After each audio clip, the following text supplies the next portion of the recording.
Ports here in Southern California account for 30% of the nation's exports, 40% of the nation's imports, and about half of the business. What's your assessment of the situation right now? We had a couple of ships come in yesterday, unload, and then depart. And so once again, as of today, we have 0 ships at berths right now at the Port of Seattle. Nearly $50 billion in U.S. GDP could be lost if the ongoing port crisis continues to escalate. Major shipping hubs like Los Angeles, Long Beach, and Seattle are reporting an unprecedented decline of up to 40% in import volumes. Perhaps even more alarming, container bookings from China have dropped by nearly 50% in just a single month, a staggering collapse in trade activity from the United States' largest source of imports. And this isn't the result of war. It's not a global pandemic. The cause is far more deliberate U.S. tariffs on Chinese goods, now reaching as high as 145%, have triggered a full-blown disruption in the nation's shipping sector. What once were bustling ports are now eerily quiet, turned into ghost towns by a policy earthquake. The central question has shifted. It's no longer, when will shipments arrive?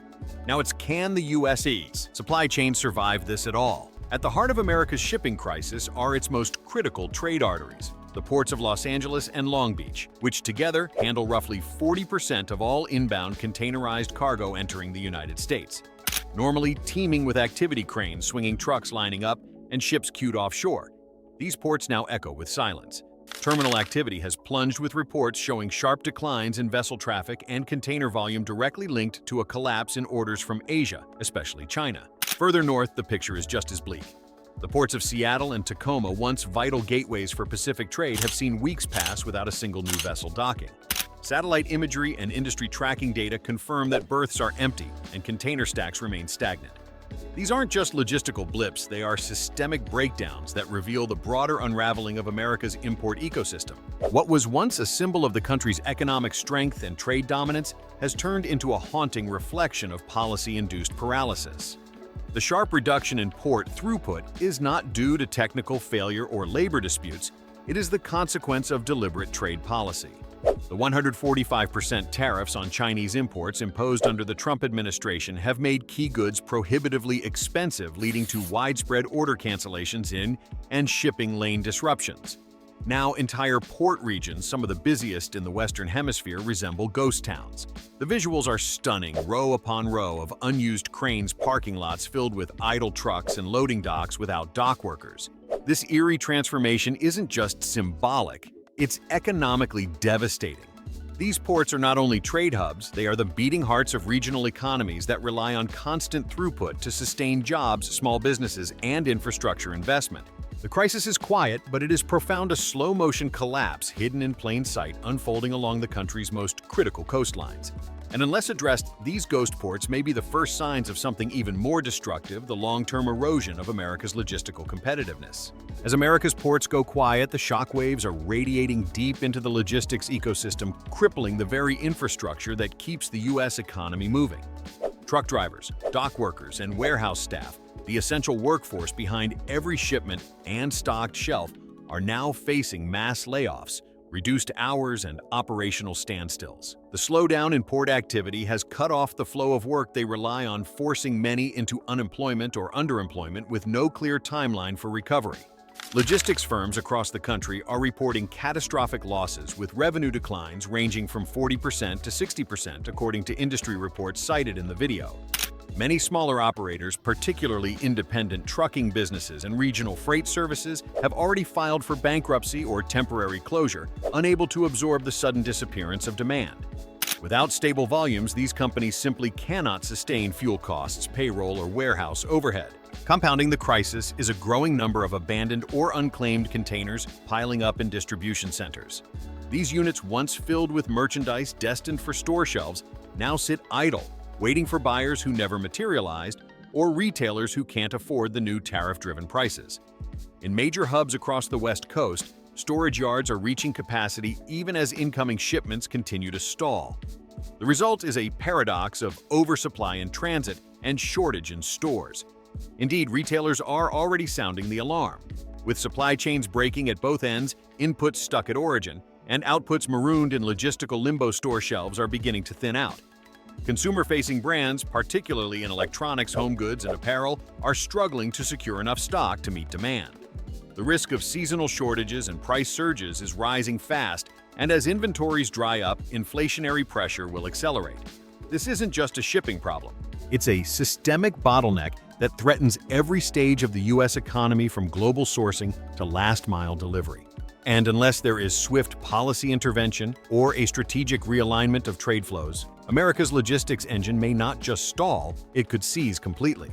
Beneath the surface of America's idle ports lies a far more dangerous tremor, a nationwide economic aftershock that could rattle every corner of the U.S. economy. Experts now warn that if the shipping and supply chain crisis persists, the cumulative impact could slash as much as $50 billion from the country's GDP. And unlike previous shocks triggered by natural disasters or pandemics, this one is largely self-inflicted, rooted in policy decisions and their cascading fallout. The port paralysis and logistics breakdown are not just slowing down commerce, they're constricting the arteries of the consumer economy. As inventory shortages ripple through retail, price pressures are building fast. Analysts are projecting a 2% to 3% rise in overall inflation, with certain product categories, particularly those heavily reliant on Chinese imports, facing price surges of up to 20%. Everyday goods like electronics, kitchen appliances, furniture, and even clothing may soon become significantly more expensive or outright unavailable. The timing couldn't be worse.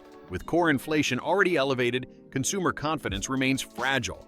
Add to this visible price hikes and empty shelves, and you have the makings of a crisis that directly touches household budgets and spending behavior. The result: a potential slowdown in consumer activity, which could further contract GDP, amplify recession fears, and put financial pressure on working and middle-class families already stretched thin. But this isn't just about inflation or GDP numbers. It's about the strategic integrity of the national supply chain. The current calm at U.S. ports is misleading. While the docks may appear quiet upstream, factories in Asia are pausing. Production shipments are stalled mid-route, and downstream retailers are scrambling for alternatives. It's a classic case of what supply chain analysts call a silent storm, where visible activity slows while systemic stress builds to a breaking point. In short, the economic pain from the port crisis is no longer theoretical.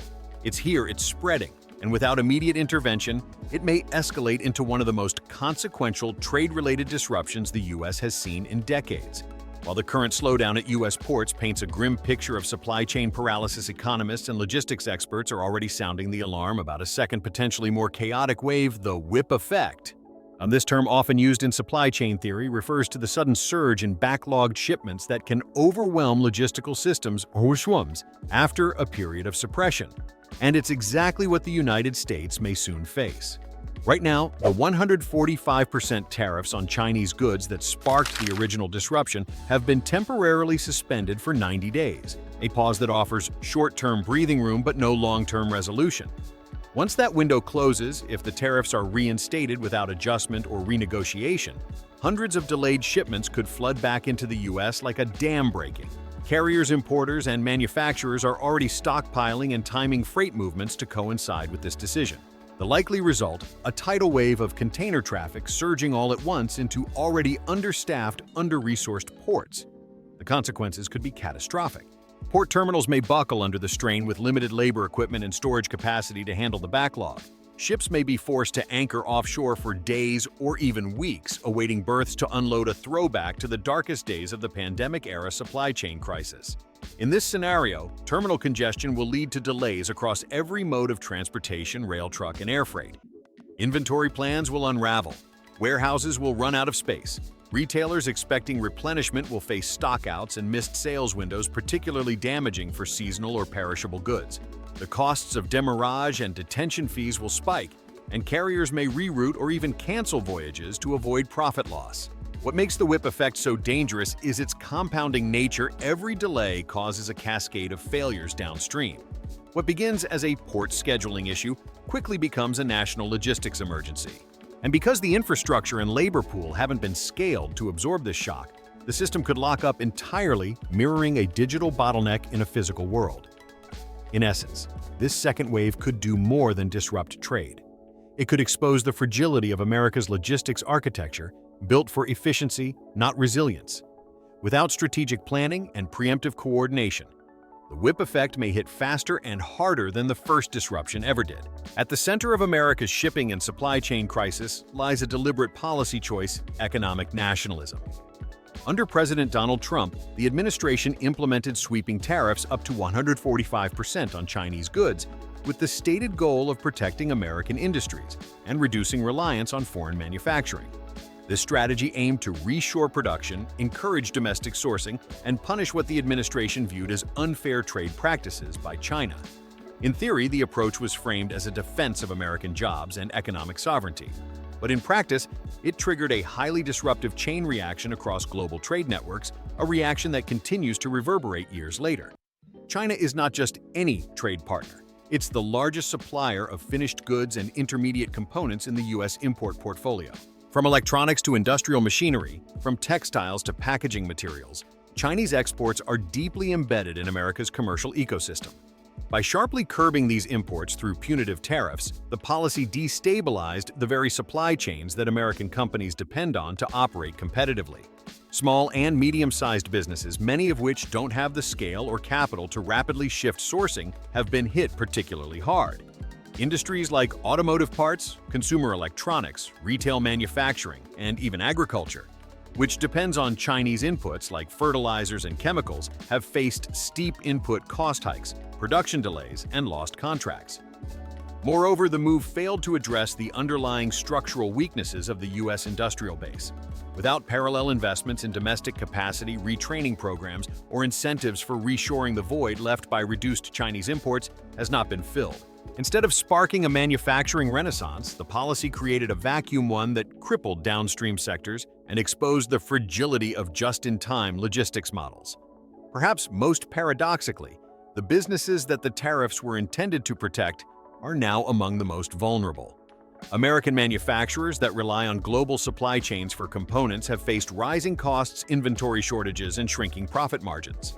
Some have moved operations overseas entirely to escape tariff exposure, undermining the very principle of domestic protectionism.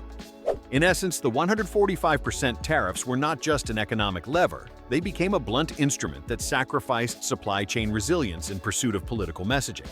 And now, with ports paralyzed, inflation rising, and logistics systems buckling, the costs of that economic nationalism are becoming painfully clear. As the dust settles over America's idle ports and silent logistics centers, one question looms larger than any policy paper or trade negotiation. If the goal of cutting imports was to protect American industry, but the outcome is the collapse of the very supply chains those industries rely on, then who exactly is being protected? The United States now stands at a crossroads.